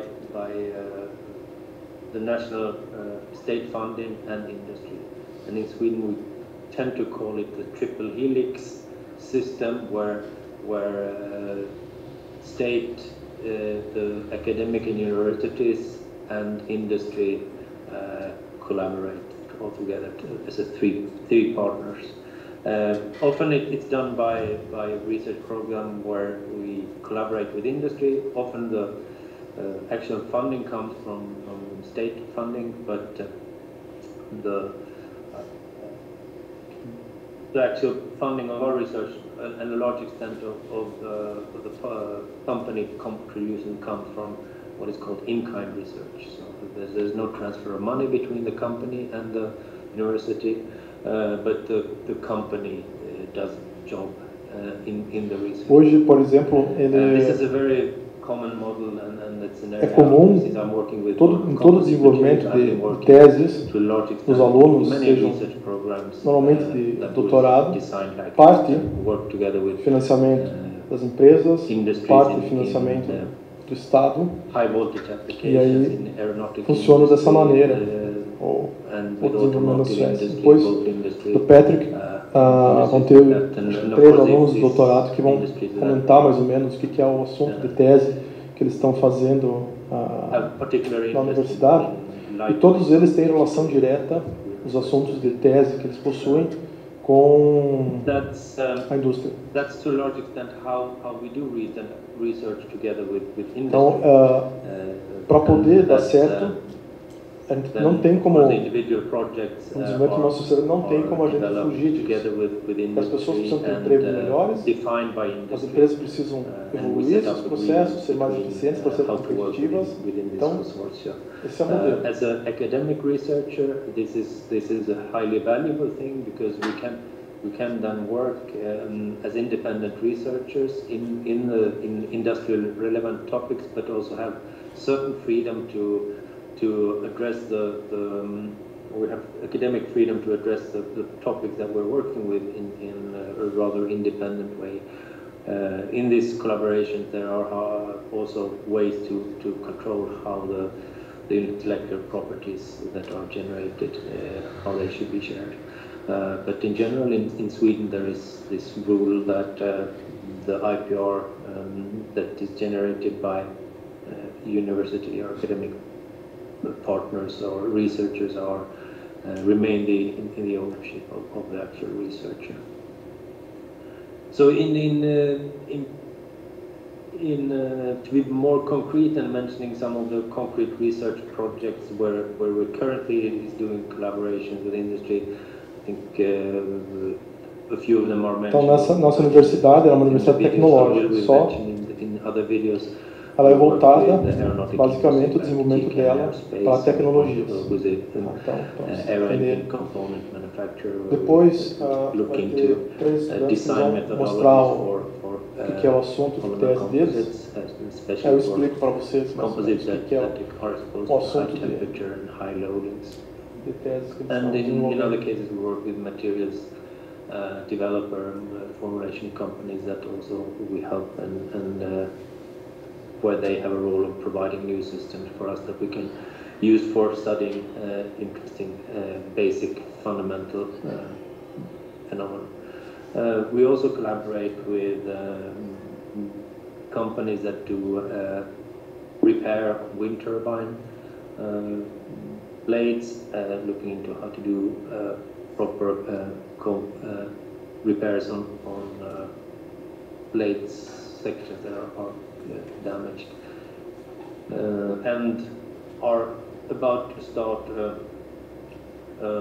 new project. Assunto que eles collaborate pesquisam not muito, only que ele comentou, é with como determinar an automotive damage, company, but also falhas nos with a materiais. local. Como os materiais podem ser utilizados num so longo familiar to período Brazilian de tempo audience, e vou but, ter métodos para prever falhas. Isso é uma coisa que eles fazem muito lá, porque ele precisa muito de materiais compósitos que vão ser utilizados na construção dos aviões daqui a 30 anos, mais ou menos. São polímeros, polimidas aromáticas, e polímeros que podem ser utilizados acima de 200 graus, em altíssimas temperaturas, tem transição líquida conhecíssimas da ordem de 400 graus. Então, eu nunca tinha visto um material desse. Quando eu peguei na mão, eu achei que eu estava pegando um metal. É impressionante.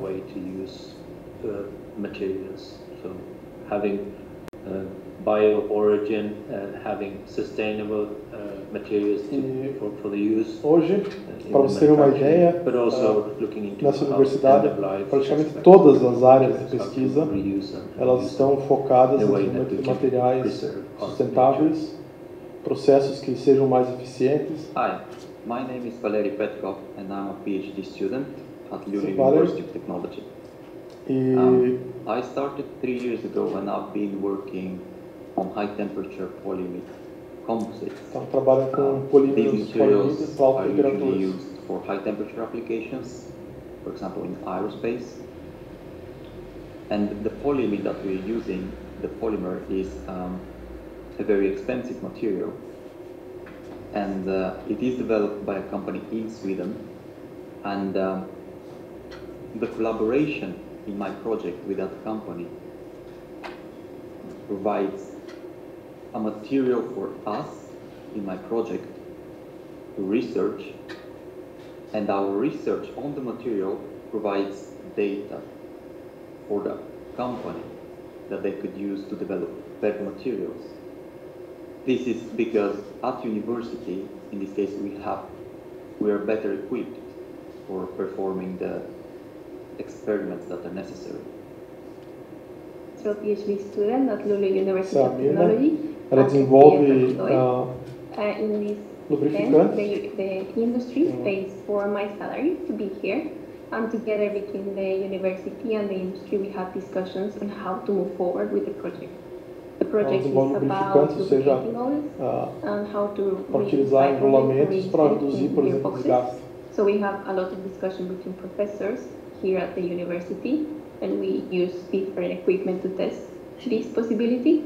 And then back in the industry, we talk about how to proceed with the results we obtain and how much more knowledge we can apply to the results we have. Hi, I am Vivek.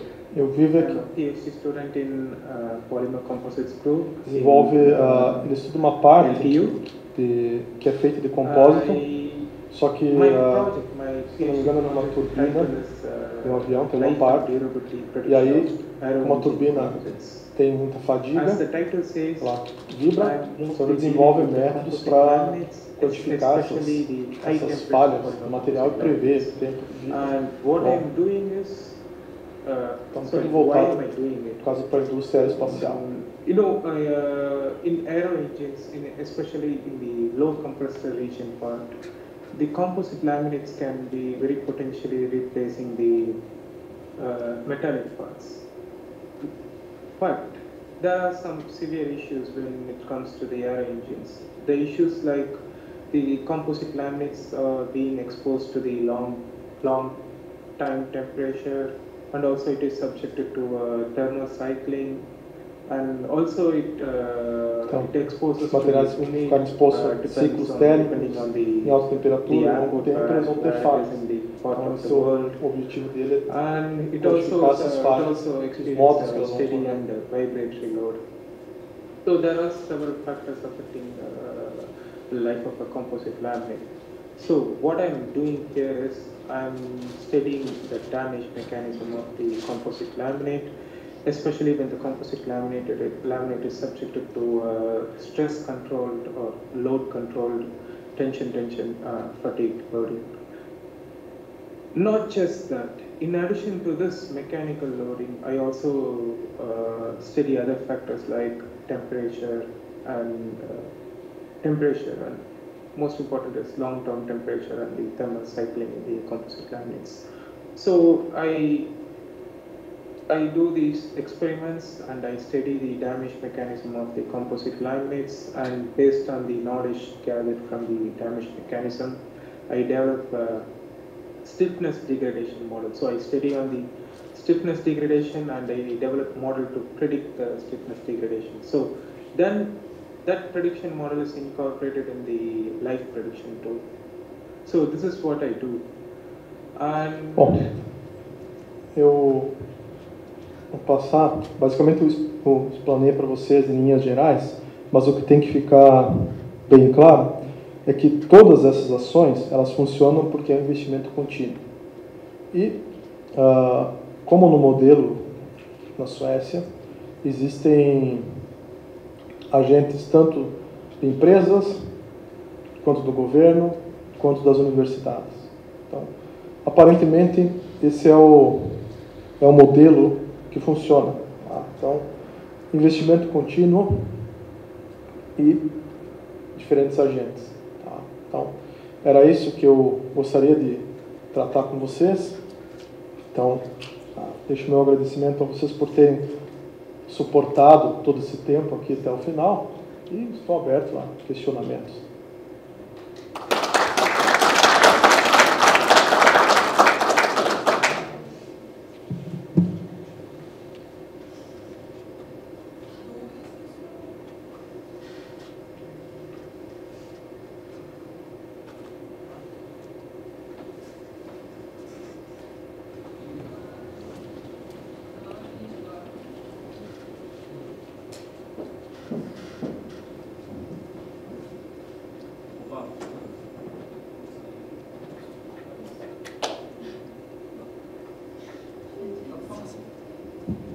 Perfeito.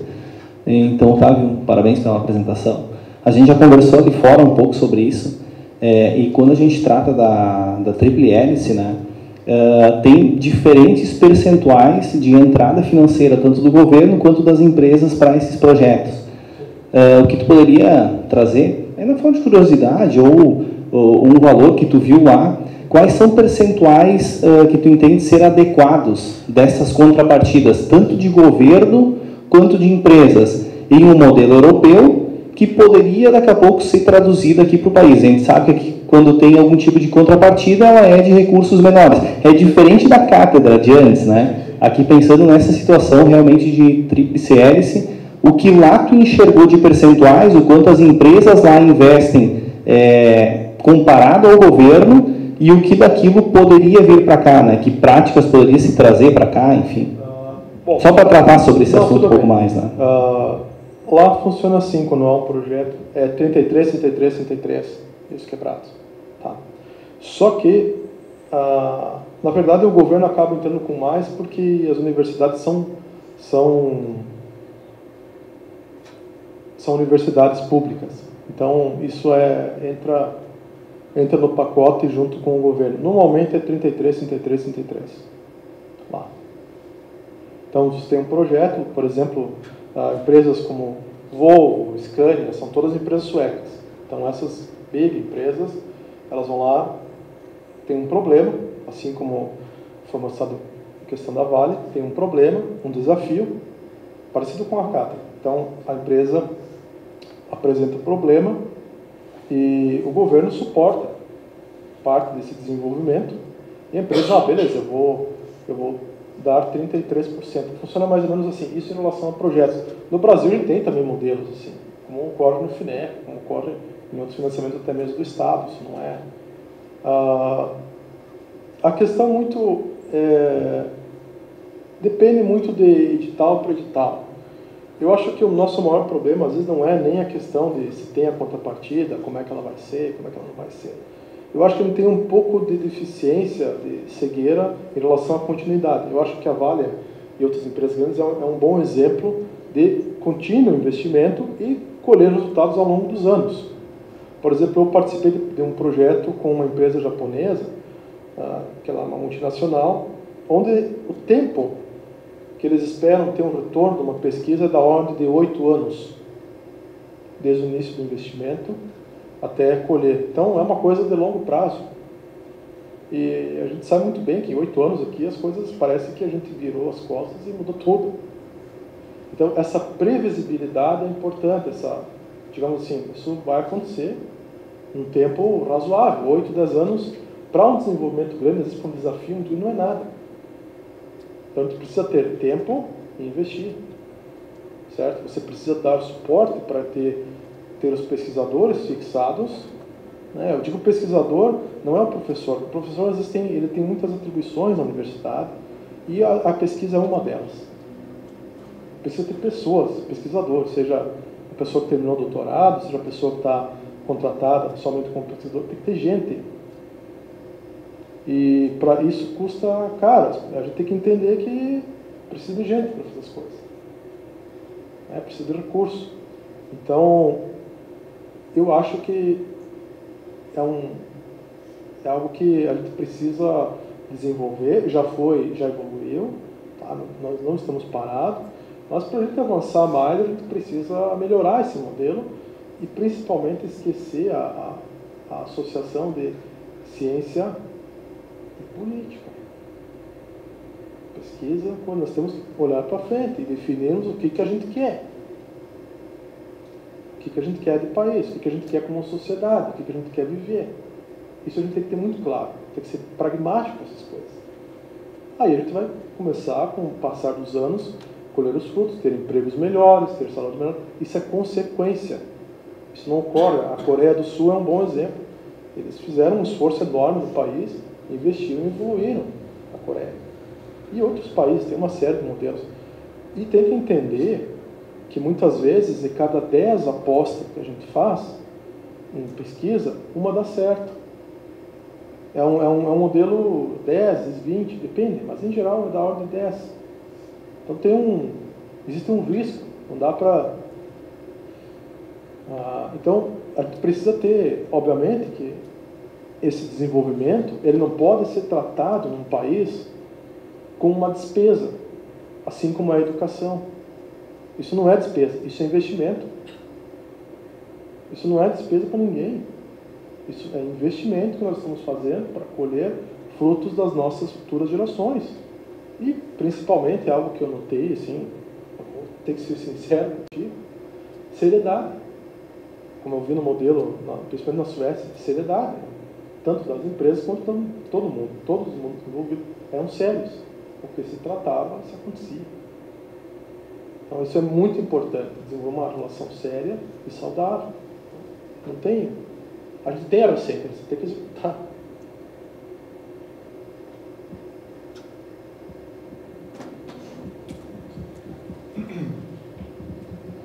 Excelente apresentação, maravilhosa.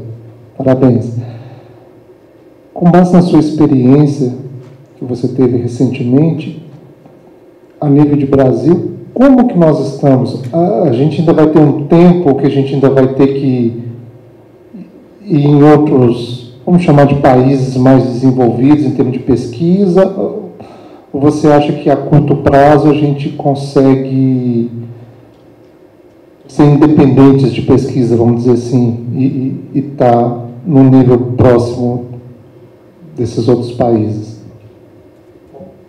Muito obrigado pela pergunta. Assim, o tempo curto é um pouco relativo.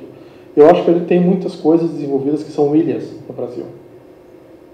Nós temos a parte de mineração, que é uma parte bem desenvolvida, temos a parte de extração de petróleo, muito bem desenvolvida. A gente tem ilhas no Brasil. Isso não é um processo muito homogêneo, mas é fruto, na verdade, do recurso que foi colocado. Criou-se as pessoas, criou-se a estrutura e foi se desenvolvendo. Mas a gente tem outras áreas que são de modo relativamente deficiente. Eu enxergo, por exemplo, uma área, como a área todo mundo assiste jornal e vê lá, agro, não sei o que, agro é isso, propagandas. Mas se a gente parar um pouco a pensar, só um pouquinho para pensar, a gente não tem basicamente nada no agro. Muito pouco desenvolvimento. Tem bons exemplos, a Embrapa desenvolveu sementes, desenvolveu uma coisa, mas vamos supor a tecnologia de plantio. Nós dominamos toda a parte das máquinas? Não, a gente monta a máquina no Brasil. Mas a gente não controla a cadeia produtiva do zero. Então, sei lá, vamos dominar tudo? Não vamos? É uma escolha que o país tem que fazer. Então, tem áreas que são relativamente eficientes. Temos outros bons exemplos. Etanol é um bom exemplo. Totalmente desenvolvido no Brasil, tanto agora tendo etanol de segunda geração. Enfim, isso o Brasil é líder de ponta. Não tem nenhum país que tem isso. Certo? Então, nós temos ilhas. A questão é, a gente precisa olhar um pouco para fora e entender o que a gente está enviando para fora para os outros países. São produtos commodities ou são produtos industrializados? Isso é um fator que não é a Vale que vai resolver, mas é uma política de Estado. Se vamos definir, por exemplo, enviar produtos industrializados, precisamos de um investimento maciço. Vou te dar um exemplo. Na Suécia, na cidade que eu estava, que era Luleå, tem uma siderúrgica. Uma siderúrgica enorme. E a Suécia tem no norte, próximo ao Círculo Polar, muitas minas de ferro, em Kiruna. A Suécia não exporta minério de ferro. Ela exporta aço beneficiado e aço de alta qualidade. Enfim, isso já responde algumas coisas. Então, nós temos que mudar um pouco para poder ter outra, digamos, fatia de barganha nas coisas. Né? No momento que a gente tem condição de fazer uma fatia de barganha, seja desse mercado de uma commodity, que é um minério, a gente vai ter condições de brigar por outras coisas. Né? Não necessariamente a gente precisa desenvolver tudo aqui. Isso é meio ilusão. Né? Vamos começar a indústria de microeletrônica agora? Pode não ser uma boa, porque o investimento é alto. Enfim, tem gente que faz melhor. Tem que avaliar o risco. Então, eu acho que para alguns setores, nós já estamos em um alto desenvolvimento. Mas outros setores, não. Por exemplo, no norte da Suécia, esse é o único exemplo que tem, mas tem muita indústria de tecnologia lá instalada no meio do gelo. Não tem nada. Então, o que levou essas empresas a escolherem aquele local? Né? O que leva a outros países a comprar tanto alimento do Brasil e o Brasil não ter capacidade de industrializar boa parte desses alimentos para agregar valor à cadeia desses produtos? Enfim, a gente tem que... Algumas coisas vão ter que fazer um esforço, certo? A gente não vai se desenvolver parelho em tudo, mas algumas coisas vão ter que mirar e dizer, ó, isso nós somos bons e isso a gente vai fazer. E o restante vem atrás. É isso. Então, eu acho que nessas questões que eu levantei, a gente está bem. Outras, a gente precisa pelo menos, creio eu, que uns 10 anos, e outras a gente não vai atingir. Esse é o real panorama. Assim, isso passa notoriamente pelo envolvimento que ele tem, porque as pessoas que são formadas na universidade, elas vão ocupar as vagas de trabalho depois. Então, a gente não pode inventar a história, né? As pessoas vão lá ocupar, os alunos que são formados aqui, vão ocupar esses espaços aqui, seja fora do país. O que a gente tem que entender é como esses profissionais que vão sair daqui, eles têm que estar aptos a concorrer com outros profissionais que estão fora do país. É isso. Porque o mundo hoje não é mais... A gente não está numa bolha, né? Embora o Brasil seja grande e a percepção dos fatos que ocorrem fora não sejam tão latentes para nós, mas nós não estamos isolados.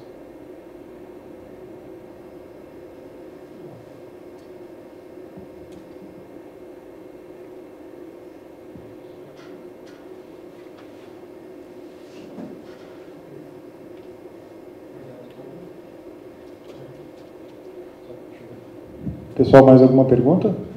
Não? Podemos encerrar, então. Obrigado, Otávio.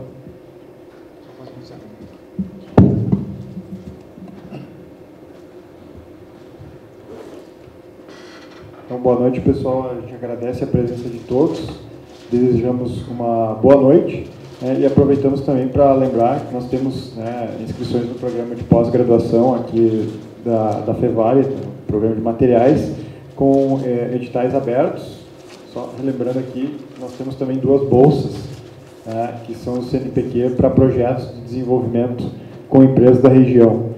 Tem um deles que é a otimização de processo para obtenção de nanopartícula de cobre para o uso na metalurgia do pó, e a metodologia de PCP para a indústria de máquinas, que mescla a produção de produtos customizados e produtos padrão, certo? Queria agradecer também a presença de todos e principalmente os nossos palestrantes que foram convidados, aceitaram o convite. A gente vai passar também uma pequena lembrança para eles aí. Muito obrigado.